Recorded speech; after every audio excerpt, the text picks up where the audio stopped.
The Antiquities of the Jews, Volume 4, by Flavius Josephus.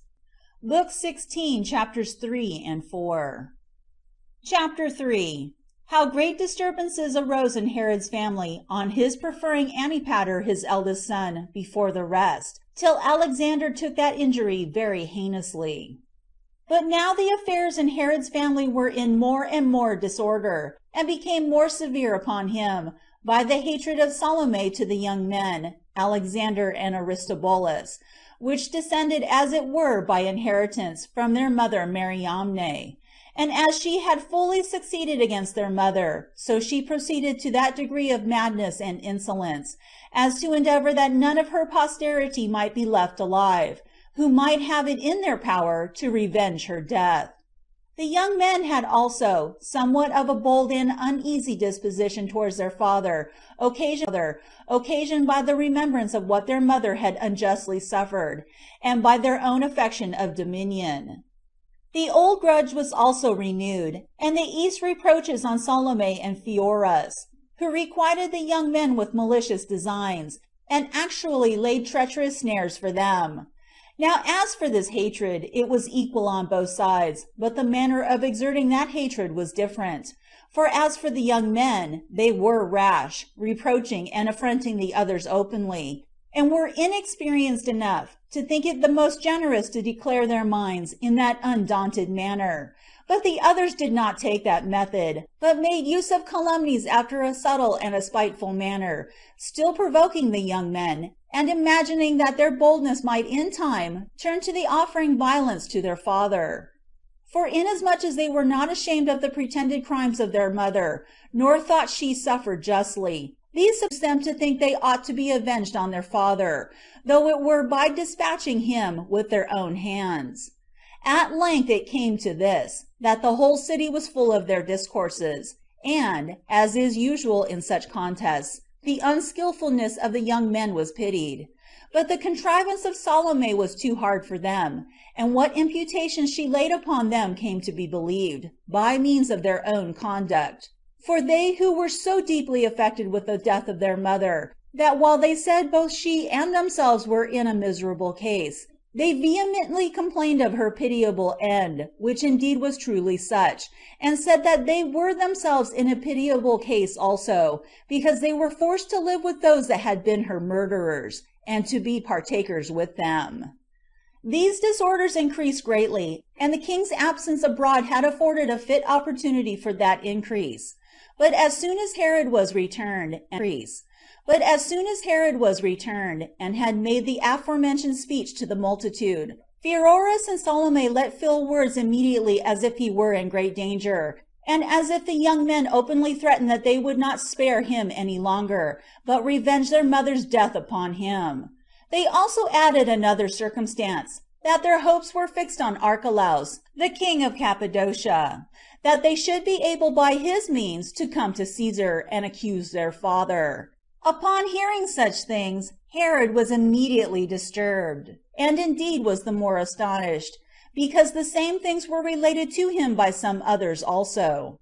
He then called to mind his former calamity, and considered that the disorders in his family had hindered him from enjoying any comfort from those that were dearest to him, or from his wife whom he loved so well, and suspecting that his future troubles would soon be heavier and greater than those that were past, he in great confusion of mind.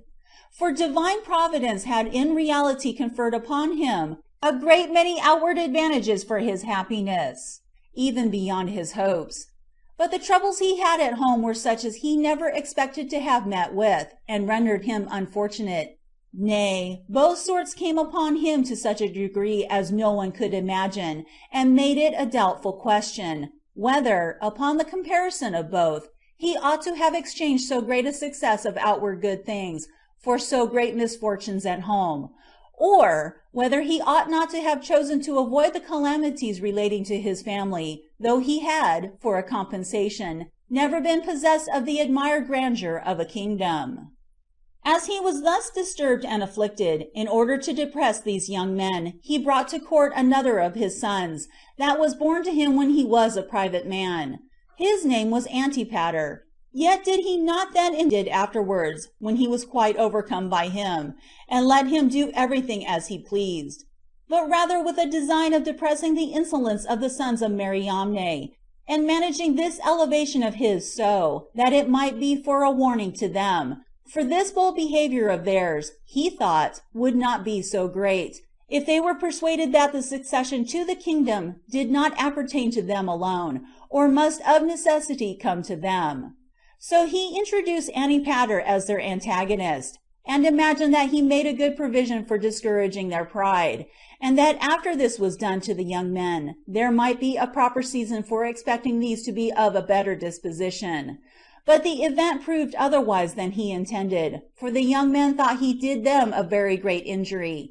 And as Antipater was a shrewd man, when he had once obtained this degree of freedom, and had begun to expect greater things than he had before hoped for, he had but once his brethren, and not at all to yield to them the preeminence, but to keep close to his father, who was already alienated from them by the calumnies he had heard about them, and ready to be wrought upon in any way his zeal against them should advise him to pursue, that he might be continually more and more severe against them. Accordingly, all the reports that were spread abroad came from him, while he avoided himself the suspicion as if those discoveries proceeded from him. But he rather chose to make use of those persons for his assistance that were unsuspected, and as might be believed to speak the truth by reason of the goodwill they bore to the king. And indeed there were already not a few who cultivated a friendship with Antipater, in hopes of gaining somewhat by him. And these were the men who most of all persuaded Herod, because they appeared to speak thus out of their own goodwill to him. And with these joint accusations, which from various foundations supported one another's veracity, the young men themselves afforded further occasions to Antipater also, for they were observed to shed tears often, on account of the injury that was offered them, and had their mother in their mouths. And among their friends they ventured to reproach their father, as not acting justly by them. All which things were with an evil intention reserved in memory by Antipater against a proper opportunity, and when they were told to Herod, with aggravations, increased the disorder so much, that it brought a great tumult into the family. For while the king was very angry at imputations that were laid upon the sons of Mariamne, and was desirous to humble them, he still increased the honor that he had bestowed on Antipater, and was at last so overcome by his persuasions, that he brought his mother to court also. He also wrote frequently to Caesar in favor of him, and more earnestly recommended him to his care particularly. And when Agrippa was returning to Rome, after he had finished his 10 years' government in Asia, Herod sailed from Judea, and when he met with him, he had none with him but Antipater, whom he delivered to Agrippa, that he might take him along with him, together with many presents, that so he might become Caesar's friend, insomuch that things already looked as if he had all his father's favor, and that the young men were already entirely rejected from any hopes of the kingdom.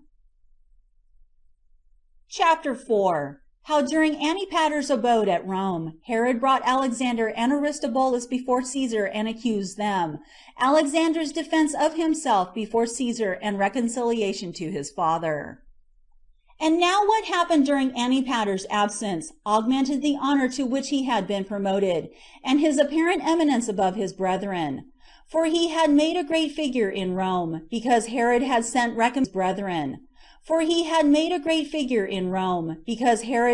recommendations of him to all his friends there, only he was grieved that he was not at home, nor had proper opportunities of perpetually calumniating his brethren. And his chief fear was, lest his father should alter his mind, and entertain a more favorable opinion of the sons of Mariamne. And as he had this in mind, he did not desist from his purpose, but continually sent from Rome any such stories as he hoped might grieve and irritate his father against his brethren, under pretense indeed of a deep concern of his preservation, but in truth such as his malicious mind dictated, in order to purchase a greater hope of the succession, which yet was already great in itself. And thus he did till he had excited such a degree of anger in Herod, that he was already become very ill disposed towards the young men. But still while he delayed to exercise so violent a disgust against remiss or too rash, and so offend, he thought it best to sail to Rome, and there accuse his sons before Caesar, and not indulge himself in any such crime as might be heinous enough to be suspected of impiety. But as he was going up to Rome, it happened that he made such haste as to meet with Caesar at the city of Aquileia. So when he came to the speech of Caesar, he asked for a time for hearing this great cause, wherein he thought himself very miserable, and presented his sons there, and accused them of their mad actions, and of their attempts against him, that they were enemies to him, and by all the means they were able, did their endeavors to show their hatred to their own father, and would take away his life, and so obtain his kingdom, after the most barbarous manner. That he had power from Caesar to dispose of it, not by necessity, but by choice, to him who shall exercise the greatest piety towards him, while so desirous of ruling, as they are, upon a disappointment thereof, to expose their own life, if so be they may but deprive their father of his life.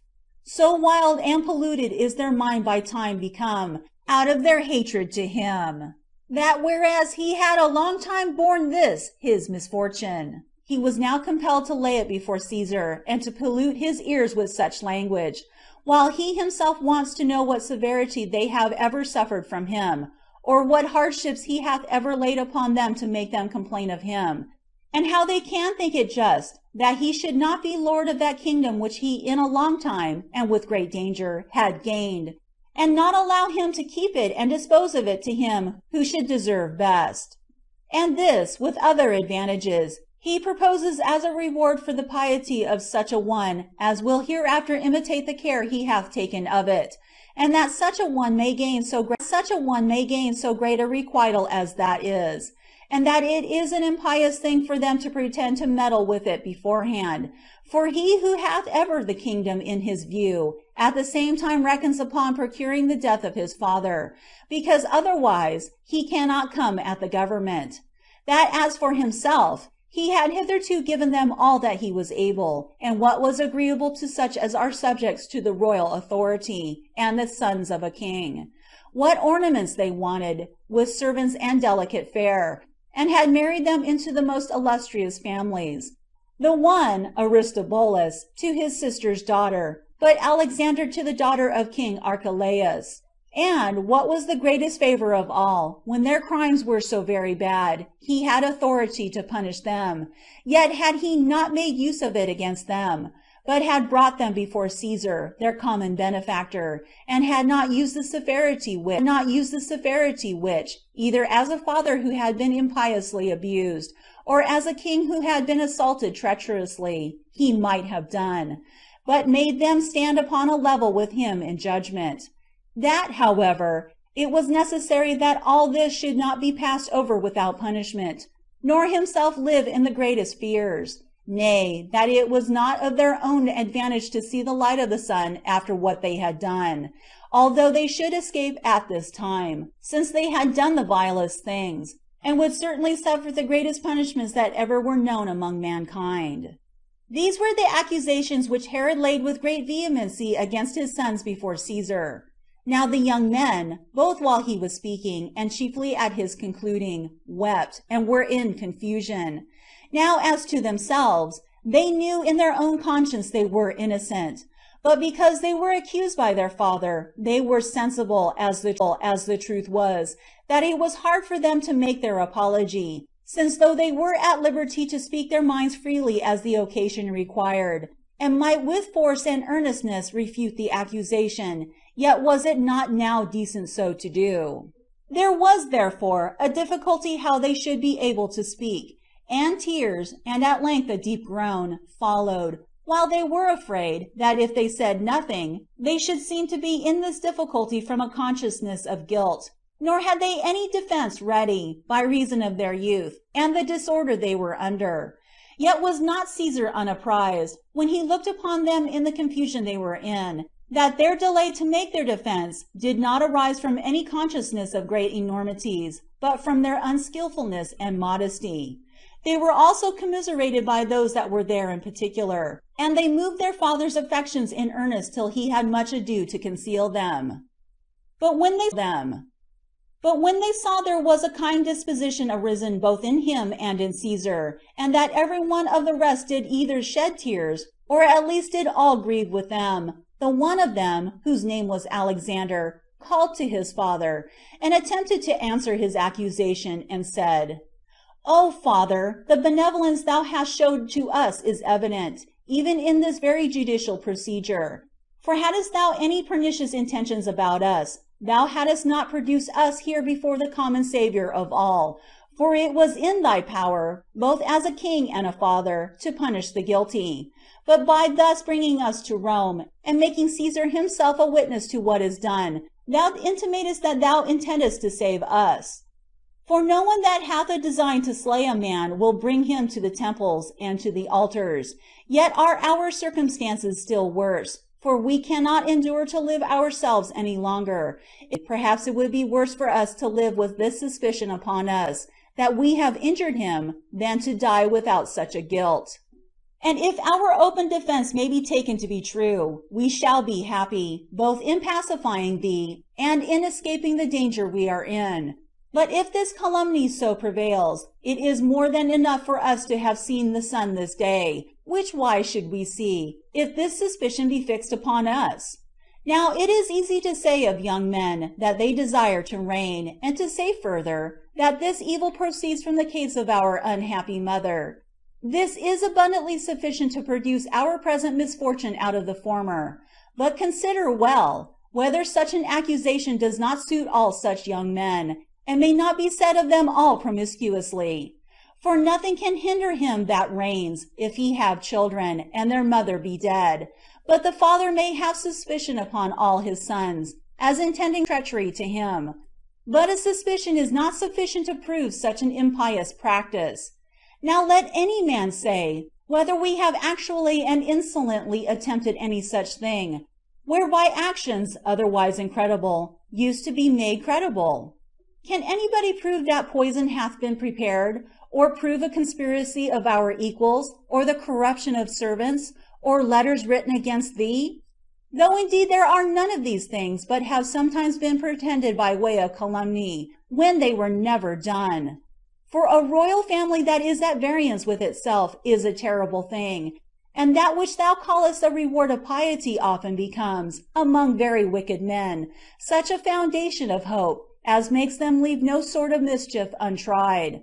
Nor does any one lay any wicked practices to our charge, but as to calumnies by hearsay, how can he put an end to them, who will not hear what we have to say?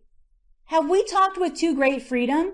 Yes, but not against thee, for that would be unjust, but against those that never conceal anything that is spoken to them. Has either of us lamented our mother? Yes, but not because she is dead, but because she was evil spoken of by those that had no reason so to do. Are we desirous of that dominion which we know our Father is possessed of? For what reason can we do so? If we already have royal honors, as we have, should not we labor in vain? And if we have them not, yet are not we in hopes of them? Or supposing that we had killed thee, could we expect to obtain thy kingdom? While neither the earth would let us tread upon it, nor the sea let us sail upon it, after such an action as that. Nay, the religion of all your subjects, and the piety of the whole nation, would have prohibited parricides from assuming the government, and from entering into that most holy temple which was built by thee. But suppose we had made light of other dangers, can any murderer go off unpunished while Caesar is alive? We are thy sons, and not so impious or so thoughtless as that comes to, though perhaps more unfortunate than is convenient for thee. But in case thou neither findest any causes of complaint, or any treacherous designs, what sufficient evidence hast thou to make such a wickedness of ours credible? Our mother is dead indeed, but then what befell her might be an instruction to us to caution, and not an incitement to wickedness. We are willing to make a larger apology for ourselves, but actions never done do not admit of discourse. Nay, we will make this agreement with thee, and that before Caesar. the Lord of all, who is now a mediator between us. If thou, O Father, canst bring thyself, by the evidence of truth, to have a mind free from suspicion concerning us, let us live. Though even then we shall live in an unhappy way, for to be accused of great acts of wickedness, though falsely, is a terrible thing. But if thou hast any fear remaining, continue thou in thy pious life. We will give this reason for our own conduct. Our life is not so desirable to us to desire to have it, if it tend to the harm of our Father who gave it us. When Alexander had thus spoken, Caesar, who did not before believe so gross a calumny, was still more moved by it, looked intently upon Herod, and perceived he was a little confounded. The persons there present were under an anxiety about the young men, and the fame that was spread abroad about the king hated, for the very incredibility of the calumny, and the commiseration of the flower of youth, the beauty of body, which were in the young men, pleaded for assistance, and the more so on this account. Nay, they did not themselves any longer continue in their former countenances, which had been bedewed with tears, and cast downwards to the ground, but now there arose in them hope of the best. And the king himself appeared not to have had foundation enough to build such an accusation upon, he having no real evidence wherewith to correct them. Indeed, he wanted some apology for making the accusation. But Caesar, after some delay, said, that although the young men were thoroughly innocent of that for which they were calumniated, yet had they been so far to blame, that they had not demeaned themselves towards their father, so as to prevent such suspicion which was spread abroad concerning them. He also exhorted Herod to lay all such suspicions aside, and to be reconciled to his sons, for that it was not just to give any credit to such reports concerning his own children, and that this repentance on both sides might still heal those breaches that had happened between them, and might improve their goodwill to one another, whereby those on both sides, excusing the rashness of their suspicions, might resolve to bear a greater degree of affection towards each other than they had before. After Caesar had given them this admonition, he beckoned to the young men. When they therefore were disposed to fall down to make intercession to their father, he took them up and embraced them, as they were in tears, and took each of them distinctly in his arms, till not one of those that were present, whether freeman or slave, but was deeply affected with what they saw. Then did they return thanks to Caesar, and went away together, and with them went Antipater, with the hypocritical pretense that he rejoiced in this reconciliation. And in the last days they were with Caesar. Herod made him a present of 300 talents, as he was then exhibiting shows and largesses to the people of Rome, and Caesar made him a present of half the revenue of the copper mines in Cyprus, and committed the care of the other half to him, and honored him with other gifts and incomes. And as to his own kingdom, he left it in his own power to appoint which of his sons he pleased for his successor, or to distribute it in parts to everyone, that the dignity might thereby come to them all. And when Herod was disposed to make such a settlement immediately, Caesar said he would not give him leave to deprive himself, while he was alive, of the power over his kingdom, or over his sons. After this, Herod returned to Judea again. But during his absence, no small part of his dominion about Trachona had revolted, whom yet the commanders he left there had vanquished, and compelled to a submission again. Now as Herod was sailing with his sons, and was come over against Cilicia, to the island of Eleusia,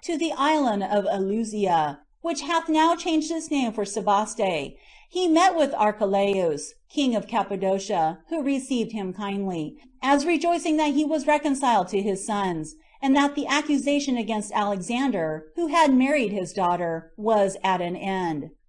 They also made one another such presents as it became kings to make. From thence Herod came to Judea and to the temple, where he made a speech to the people concerning what had been done in this his journey. He also discoursed to them about Caesar's kindness to him, and about as many of the particulars he had done, as he thought it for his advantage other people should be acquainted with. At last he turned his speech to the admonition of his sons, and exhorted those that lived at court, and the multitude, to concord.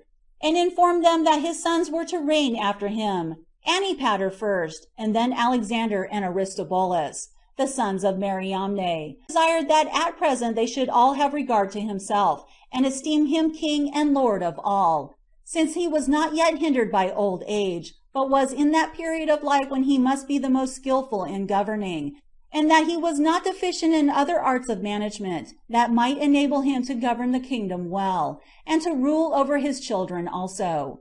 He further told the rulers under him, and the soldiery, that in case they look upon him alone, their life would be led in a peaceable manner, and they would make one another happy. And when he had said this, he dismissed the assembly. Which speech was acceptable to the greatest part of the audience, but not so to them all. For the contention among his sons, and the hopes he had given them, occasioned thoughts and desires of innovations among them. End of Book 16, chapters 3 and 4.